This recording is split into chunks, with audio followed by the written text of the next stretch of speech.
근데 이런 전력 생산이 경쟁 체제가 됐을 때 부정적으로 반드시 나타나는 부작용이 있습니다. 이제 환경적인 측면에서 우리가 토론해 볼 수밖에 없는데 2035 탄소 중립 비전을 실현하려면 제주 바다에 6기가와트의 해상 풍력기를 설치해야 합니다. 이게 원전 2기와 맞는 전력을 생산하는 규모입니다. 이걸 15메가와트 터빈 하나를 15메가와트로 계산을 해도 제주 바다에 무려 400대를 설치해야 되거든요. 근데 현재 그 제주도 풍력발전 사업 허가 기준에 따르면 바닷가로부터 풍력발전기 설치 지점까지 거리는 1km 이상이기만 하면 됩니다. 그러니까 그렇다면 풍력발전기 400대가 제주 연안을 그냥 둘러싸는 형국이 될 수도 있을 것 같다는 좀 걱정이 들긴 들거든요. 이 1km 기준 적정한가요? 어떻게 보십니까? 그러니까 저희들이 애초에 1km 기준을 정한 거는 그 마을대 공동 어장하고 어업 활동을 이제 보존하기 위한 최소한의 기준을 만든 거고, 그리고 그 고정식 해상 풍력의 수심이 최대 높이가 한 지금 50m까지로 보고 있습니다. 뭐 세계적으로 뭐 70m까지도 가능하다고 하지만 수심이 50m를 넘어가면 고정식에서 이제 V식으로 뛰어야 되는 그런 상황이 되기 때문에 일단 그 부분에 일단 차관을 둔 거고요. 일단 한림해상의 기준으로 보면 한림해상이 1km에서 지금 6행으로 3년씩 이렇게 설치가 되어 있습니다. 그러면 해상풍력 1기를 설치하고 그다음 저기 북쪽으로 직경이 한 5배를 뒤로 떼야 되거든요. 그러다 보면 한 700m 이렇게 되면 한 1.5km가 뒤로 이렇게 가게 됐습니다. 그러면 1km에서 맨 끝에 거는 한 2.5km 정도가 이제 설치가 되는데 그 정도가 수심이 거의 50m가 되고 평균 수심은 한 35m 정도가 되고 있습니다. 앞으로 이제는 이런 기술들이 좀 개발되고 뭐 고정식이 더 뒤로 밀려날 수 있다고 하면 이런 기준도 좀 여건을 더 계산하는데 필요하지 않을까 그렇게 생각하고 있습니다. 그 400대가 전부 연안에만 들어설 건 아니다라고 지금 설명하시는 거예요?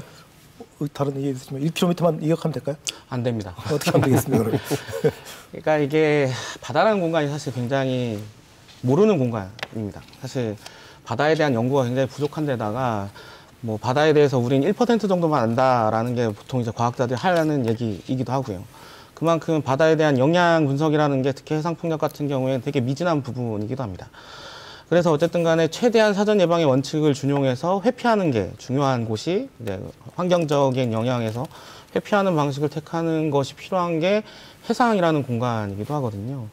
뭐 좀 그런 부분 생각해 보면 또 제주도가 생물권 보전 지역으로 지정되어 있는 게 연안으로부터 이제 5.5km 해안선으로부터 그런 부분을 왜 지정했는가? 당연히 이제 생물 다양성이 굉장히 높은 지역이 그 안에 밀집되어 있기 때문에 라고밖에 얘기할 수 없는 거죠. 그래서 이런 부분을 좀 고려했을 때 1km 기준은 너무 약한 걸 떠나서 약간 뭐 해양의 어떤 생물 다양성이라는 거를 많이 고려하지 못했다라는 생각이고요. 최대한 더 멀리 떨어질 필요가 있겠다. 그리고 앞서 부유식 해상풍력 얘기가 나오고 있는데 기술 개발이 어쨌든 폭발적으로 일어나고 있는 상황이고 상업 발전도 곧 시도한다고 얘기가 되고 있으니 이런 부분까지 좀 고려해서 막대한 규모의 어쨌든 해저를 건드는 형태의 뭐 해상풍력 공사는 연안에서 최대한 멀리 떨어진 곳에서 그리고 이후에는 어쨌든 V식을 통해서 더 멀리 떨어지는 형태로 좀 진행이 될 필요가 있지 않을까라는 생각이 있고요.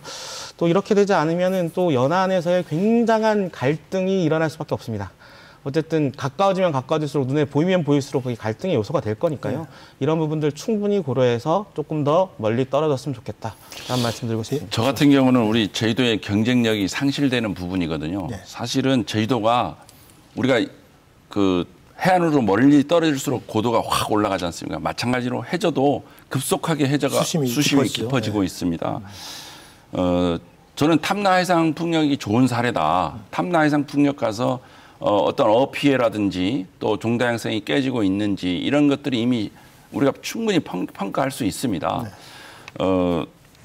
진짜 저는 500m 정도면 되는데 1km 너무 과합니다. 지금 입장에서. 우리가 아까 제가 말씀드렸듯이 발전원가 LCOE가 현재 300원에서 100원 이하로 빨리 내려가야 되는데 오히려 거꾸로 올라갔습니다. 탐라해상에서 한림으로 250원에서 300원으로 올라가는 오히려 거꾸로 우리가 상승하는 구조를 만들어내는 겁니다. 그 얘기는 이제 설치 비용이 많이 들기 때문에 그렇습니다. 보존을 많이 해준다는 그런 뜻이죠. 수심에 따라서 육상풍력과 해상풍력이 2배 차이 나는 이유는 바다의 파이를 박는 그 깊이 비용 때문에 그렇습니다. 그래서 실제로 해상풍력이 연구하냐? 그렇지 않습니다. 우리가 20, 30년 운영해서 지금은 여기 근처에 심지만 다 점점 원바다로 나간다. 이런 개념을 적용할 필요가 있고요.